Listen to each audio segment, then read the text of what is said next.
Like to see one, shout out to the new people that came because that's very awesome. It shows the growth of the community and it also shows like that everybody wants to be in on this, so it's a good look.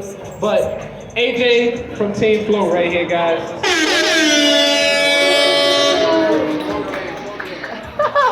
Mic check. Yeah. I think Let's talk about Bronson. yeah, let's talk about Bronson. Do you want me to spell it? Okay. All right. Rhodes. So you guys seen Bronxland 1, right? Yeah. Okay. With that being said, I'm starting to wonder, did they see Bronxland? Well, if you didn't see Bronson, we're gonna show it again tonight for all the people. Yes. And then we also have Bronson 2 that we just mentioned today on the blockchain. So yeah, I'm really excited about that.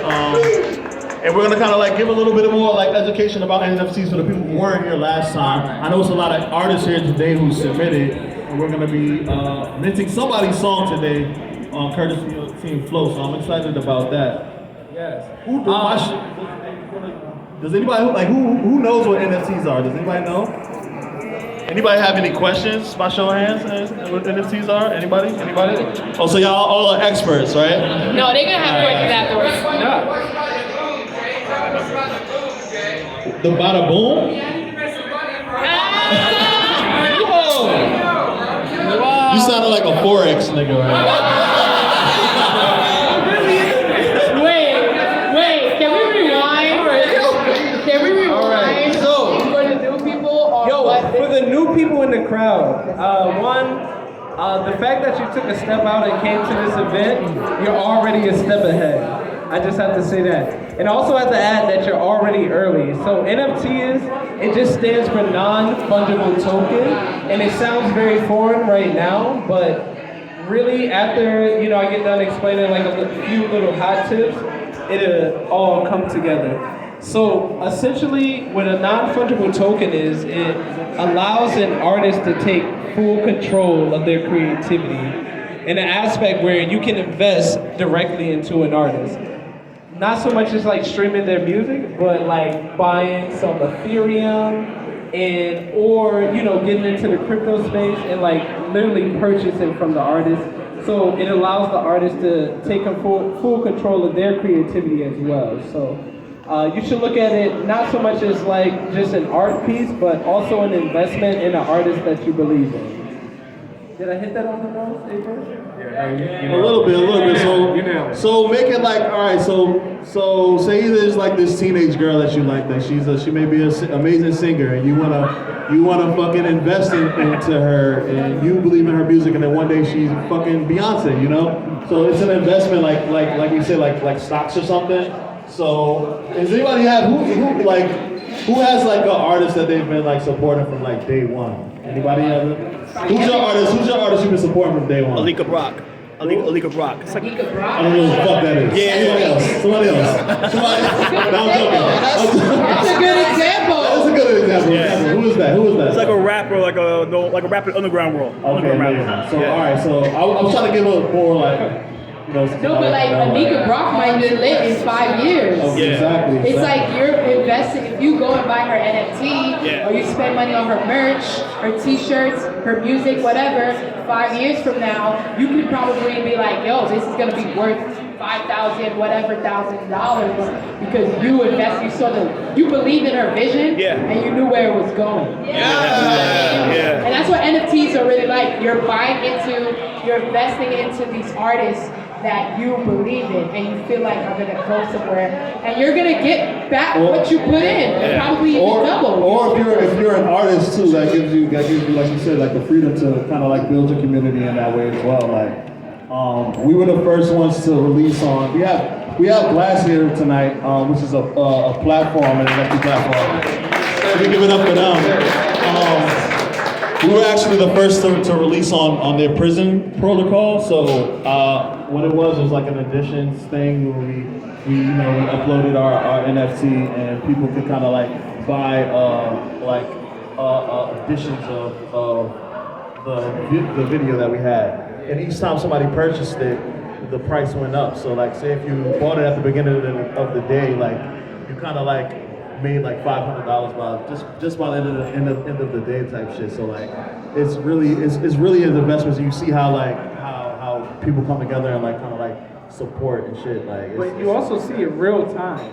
yeah, So real it's not time. like So no you're able to like see it. Like a lot of people like with streams and shit, like you can fake numbers and shit, but you can't fake the shit on the blockchain. You feel me? It's there, it's public fucking knowledge. Like everybody can see the shit. Like we have a lot of people that were holders last time who are still holding, and you know, and as the shit is continuing to go up. We just want to like continue to like educate and empower the artists in our community so that they can learn how to do the same shit that we're doing, or just like we can learn together and just like exactly, yeah. Can we like rewind? Can we just like give a quick recap for people who, because there's a lot of people who wasn't here before, but basically our journey was people reached out to us, which I'm pretty sure there's a lot of artists here who has been having conversations about NFTs for a very long time, and it's just a little confusing. And you know, we've been having that conversation with different people for like over a year now, and then we had the conversation with Team Flow at the end of this table right here, and they basically walked us through it. They onboarded us. They, you know, like held our hand and really like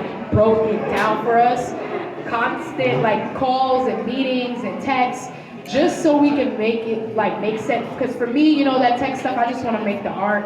You know, I really want to, yeah. So it was a lot for me, you know, but we had to go through that process. I feel like for me as a learner, I have to do it and learn it. You know, some people are visual learners. Some people can just pick up the knowledge and then do it themselves. I had to go through it, and we did it, and we became better for it. And then we came together, we created Bronxland, which is, you know, obviously a combination of where Jay's from, which is the Bronx, and where I'm from, which is Brooklyn. We came together and we created this universe, this universe that we're creating in Web3. And what's so cool about Web3 is that it is a playground, and you can create whatever universe you would like to create, whatever thing you're trying to do.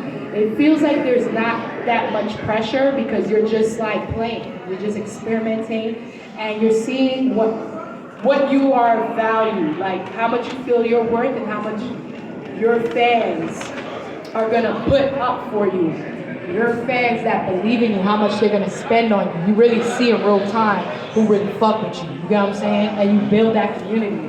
So we did that with Bronxland. We did this first event here, and then we came together. It was like Jay was like Bronxland 2, and we were like, I was like Bronxland 2. Okay, fuck it, let's do Bronxland 2. And that's how we got here with Team Flow and the help of Glass. Glass, like he said, is a DAO. I don't even know how to explain that to y'all, but basically it's a platform. Do you want to come up here, Dale? Yeah, you know what? Let's invite Dale to the stage. Yeah. Before we get into that, I want to give Team Float an opportunity to tell us, what is your experience like onboarding new artists to like the NFT space? Can you guys hear me? Yeah. So, what's the question? How do we onboard? Yeah, like what is your experience? Yeah, look, I think it's changed over time, right? So, you know, Float's been in the NFT and crypto space for 24 months. This goes back to mid-2020. Mid-2020, no one in here knew what an NFT was. Yeah, mid-2020, no one in here knew what an NFT was. If we were talking to artists about NFTs, they thought we were talking about something that was happening in 2050, right? Not something that was around the corner. So I think from the start, we were trying to really break down take away the technology and just talk about the opportunity. And the opportunity really is, like Rocky said, for artists to be independent, to choose their lane and really pursue their lane, to do that with complete creative control and ownership of their work. And that's really what we try to teach artists, right? Is the real benefit of this technology isn't the money, it's the freedom that it allows an artist to have. And we know that if more artists have a way to make money on their art, then there will be more artists that exist in this world. And we want to see that world, and we want to see Black artists exist in this space.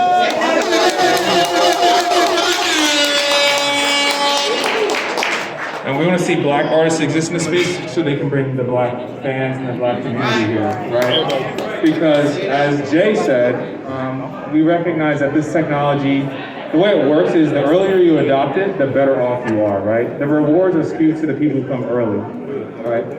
You don't want to be coming to Bitcoin in 2030. You want to come in right now, right? You don't want to come to blockchain in 2050. You want to be here now. So we know to get our community here, we got to get the dopest artists we can find to come and create art here. So that's what we are here to do. We're here to find the dopest artists we can. Rocky and Jay, what they're doing, we support them. We own their NFTs, and so we're always going to be riding with them because we're invested with them like partners. And that's the opportunity that we see for all of you in here that are creatives, all in here that are curators. We think the opportunity for curation in Web3 is even greater than for creation. So I probably went off a little bit farther, but this is what we talk about with artists. This is the first conversations we had with Rocky and Jay. These are the kind of conversations we had, and why we got them so hyped about this space, and why they're here now doing this, and why they're bringing all you in. So this is a manifestation of exactly how we want this to work out and what we plan. Yeah, and the possibilities are endless too. Like we want to, everybody here knows, like for the most part, that I do like photography too. I'm looking to get into the photography NFT space as well. Like my fellow photographers, like my bro here, like stylists like B. Like we're trying to like figure out ways to like get other people into the community too. Because it's like I said, the possibilities are endless actually for artists and creators. I mean, like, if you're an artist, like a music artist, just for example, I know there's other mediums. Raise your hand if you make music, right? If you're on all streaming platforms, raise your hand if you're on streaming. Okay, say you do 100,000 streams, that's like $400, right? It's insane. Imagine you release a song on the blockchain, you find your community, you find people who really fuck with your sound. You can sell that song for $1,000 if you want. You know what I'm saying? It's just like they said, it's just like the freedom and the financial freedom that you can find, the creative freedom that you can find in this space, because these corporations, you know, they work it for themselves, and you got to figure out how to work for you. And when you put yourself in a position that you're making all this money selling NFTs, you can be in a position to go back to a record label and be like, look what I've done. You know what I'm saying? And leverage. You know what I'm saying? And not only that, it brings us to even a bigger point. I know this is a lot of information to kind of like throw at people for the first time, but just bear with me just for like, you know, a moment, you know, and just sit with me for a moment and sit with us for a moment. When I say you guys are on the beginning of something, I really genuinely fucking mean it. Like, it's the beginning. Like, this is like Steve Jobs when he announced to people that a laptop for creatives is possible. If you don't have a crypto wallet in 2022, bro, you get left behind, bro. Like, yeah. So we're gonna be helping people like set up an onboard if anybody wants to like know how we're gonna be helping people and shit. Yeah. Like, we want to make sure we honor and empower people. Yeah. So like just stay with this for a moment. And as an artist, even as a individual who just wants to just dive into it and see what it's like, this is a beautiful moment right here because we have Glass.xyz on the stage with us. One of the people who I want to say helped create Glass. Yeah, co-founder of Glass. And Glass is yes. We gotta get a lot of co-founder. I mean, from the looks of it, you're a black male. Yeah. So with that being said, support black businesses. But not only that, like you know, this is an opportunity where you have a moment to like be up and close and like ask questions and actually hear from somebody who's actually created the things that we're going to use in the future. So when you see those commercials on the ads and things like that, it won't be foreign to you. It'll be like, oh, I met the person who created, you know, what you're using right now.